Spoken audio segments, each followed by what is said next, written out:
আজি কাখন সৰ্বভাৰতীয় আইন এইখন কেৱল অসমৰ কাৰণে নহয়, কা সৰ্বভাৰতীয় আইন।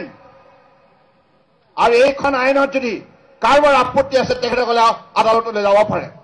আজি জাতীয় সংগঠনবিলাকে সুপ্ৰিম কোৰ্টত আবেদন কৰিছে, আমি স্বাগতম জনাইছো। আৰু কালিলৈ যদি সুপ্ৰিম কোৰ্টে কয় এইখন আইন আমাৰ স্বাৰ্থৰ পৰিপন্থী, নিশ্চিতভাৱে সুপ্ৰিম কোৰ্টে যে ডিচিশ্যন দিয়ে আমি স্বাগতম জনাম। কিন্তু আজি তাৰিখত মই সেইসকলক প্ৰশ্ন কৰিব বিচাৰিছো, তেখেতসকলে আদালতত নাযায় কিয়? অনাহকন মানুহৰ মাজত বিভ্ৰান্তি, নানা ধৰণৰ সংখ্যা প্ৰকাশ কৰি মানুহৰ মাজত যেনেধৰণে আতংক সৃষ্টি কৰিছে, ইয়াৰ কাৰণে সময়ত তেখেতকে জবাব দিব লাগিব। আজি কাখন সৰ্বভাৰতীয় আইন এইখন কেৱল অসমৰ কাৰণে নহয়, কা সৰ্বভাৰতীয় আইন। আৰু এইখন আইনত যদি কাৰোবাৰ আপত্তি আছে তেখেতসকলে আদালতলৈ যাব পাৰে। আজি জাতীয় সংগঠনবিলাকে সুপ্ৰিম কোৰ্টত আবেদন কৰিছে, আমি স্বাগতম জনাইছো।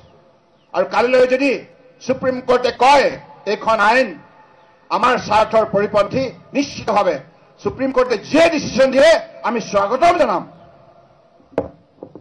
কিন্তু আজি তাৰিখত মই সেইসকলক প্ৰশ্ন কৰিব বিচাৰিছো, তেখেতসকলে আদালতত নাযায় কিয়?